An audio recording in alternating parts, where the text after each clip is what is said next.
All right, sorry, I'm like a second late because the cat that I'm supposed to be broadcasting with decided to bail on me and hide under the bed. So, Noah is here. Hello, Noah. To hand me Mia Stella, who does not want to deal with me right now. Stop it. This is Mia Stella. She is a big, fluffy gray cat. If you look at her face, she's got like a total lion face. She's got like a... What was the name of the lion from Lion Witch in the Wardrobe? Aslan? I don't know what that is. Or what? Aslan? Aslan? That sounds like a good name. Will you get out? You're an idiot. My kids are idiots. They're for sale. So, speaking of that idiot kid, I got to show you something on Mia Stella before she freaks out. You see this giant bald patch right here? See this big old bald patch right here? So, here's what happened.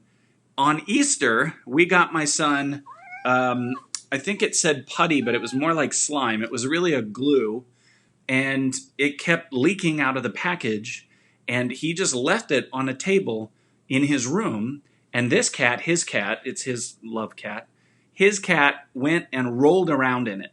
So tipped over the slime that is basically just glue and rolled around in it. So he came to us, he wakes us up at like 6 in the morning. Yes, this is where you hop on, Megan. Hi, Carolyn. So at 6 in the morning, he comes in and wakes us up crying. I mean, like he's thinking he's about to get in big trouble, to tell us that his cat had rolled around in the stuff that we told him to throw away because it kept making a mess. Are you tired of me? She does not like to be held. It is not her strong suit.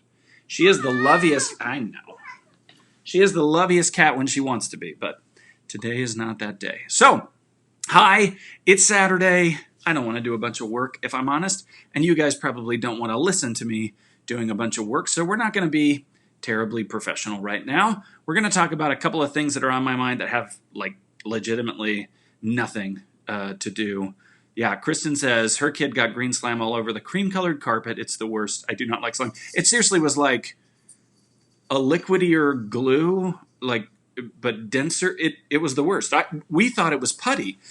When he said he wanted it, we thought it was like silly putty. Remember, silly putty. And silly putty can get caught in carpet, but not like this stuff. This is like dumping a carton of glue on the ground. So our beautiful cat with her beautiful lush fur is now half bald. And I thought that would make her like me more, but it didn't.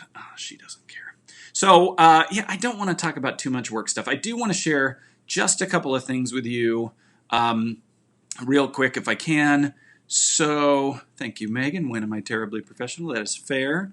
Let's just say we overlap, okay? We bring the personal and the professional, okay? We meld them into one confused amalgamation. So, what I just shared was a long conversation we had today with Kristen, among others.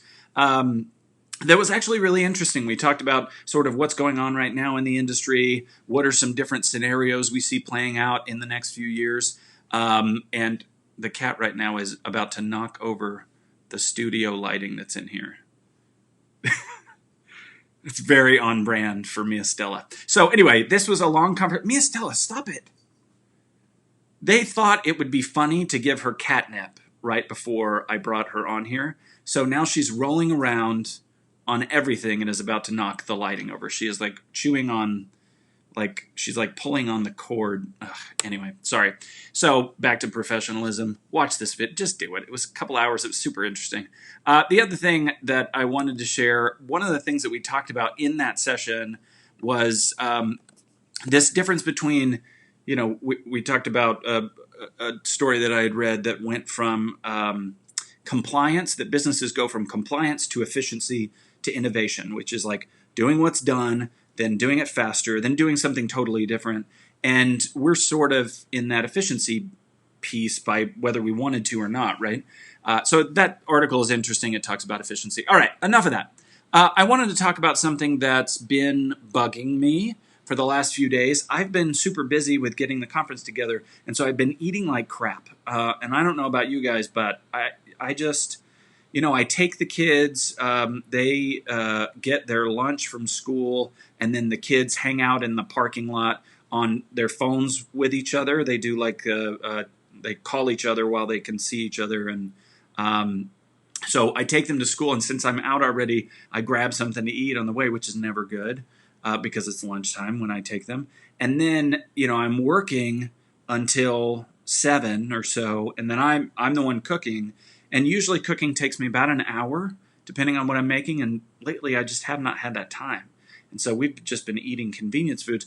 And the other thing, I don't know about you guys, when our day is less structured like it is now, when I don't have here's mealtime and here's mealtime, it's just my work is punctuated with snacking. There's just, when it's this totally unstructured time, you just go grab something.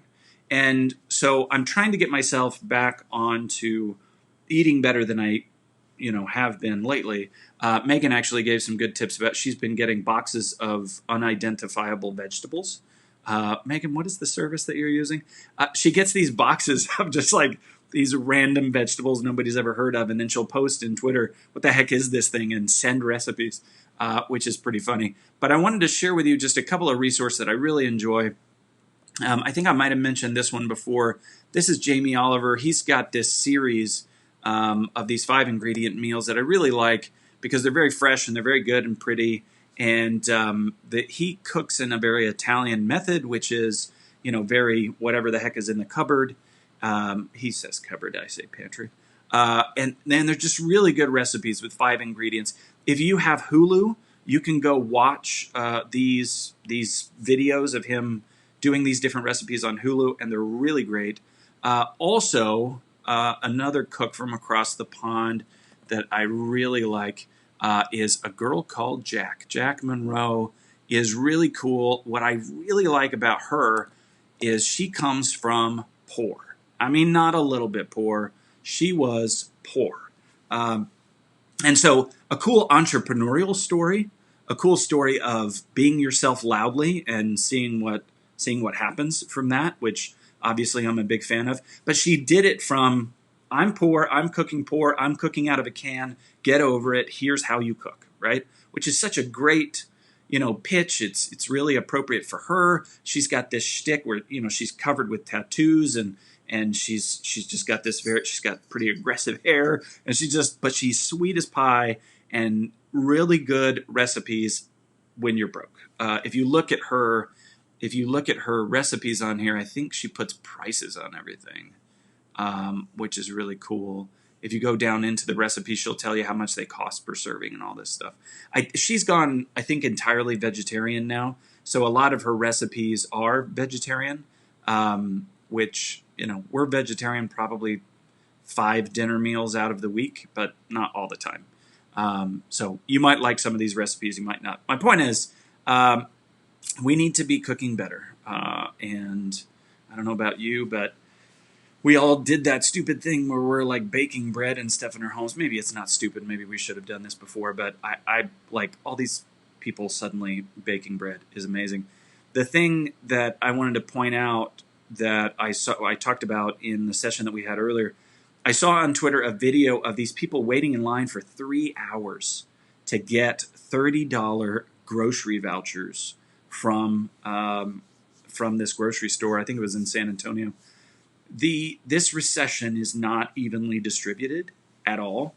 And if you're sitting at home and deciding, I'm going to come up with something really cool and new and fun to make, you might want to try caviar for I've never actually had caviar. I don't know why it's so expensive or whatever those weird mushrooms are. I come from trailer people, okay? I come from North Florida trailer people. We did not eat that stuff. So I guess maybe I would encourage you, I hate to impose any kind of guilt at a time like this when we all should just do what we can and just get through, but maybe just an idea, you might go simpler on your meals, cook more like Jack talks about, and use some of the extra money to send to food pantries and stuff. There are people who are really hurting right now. We talked today in our session about how that impacts who's hiring us, because if there's not cash available and there's not credit available for us in the middle and upper middle class, it's really bad for people who are not able to work right now. So be mindful of that if you can. If you have the ability to donate to food pantries, I hope you will. They're really struggling. Come up with some good recipes. Let me know what you use. I really would like to cook better than I have been, but it's got to be fast. It's got to have vegetables. I don't mind sneaky vegetables. I'm not one of those parents that has a problem with like grating up a zucchini into something and hiding it. My kids will generally eat vegetables, but not if they're big chunks. So any ideas for getting vegetables into stuff would be fantastic. And it's got to be cheap, isn't totally, but pretty cheap, right? I bought a pork shoulder roast this week and made 6 meals out of it. It was $1.60 a pound or something for bone-in roast, and I made like 6 meals out of it. So that's what I like to do. I hope you guys will find ways to go to the store once, get a good deal on a cut of meat, learn how to spread it out, or vegetables, produce, spread it out, repurpose. It's a lot of fun. It's more creative. Mia Stella, I wanted her to say bye to you, but she'd probably just give you a middle finger. So I will just let it go. Rumor has it that tomorrow is going to be Nick Day. And I might, if you guys really enjoy me and Nick picking on each other at 9 p.m. Central at night tomorrow, we might do it again. We'll see how you guys react. So tomorrow, you may be seeing 2 of these faces. Y'all have a good night.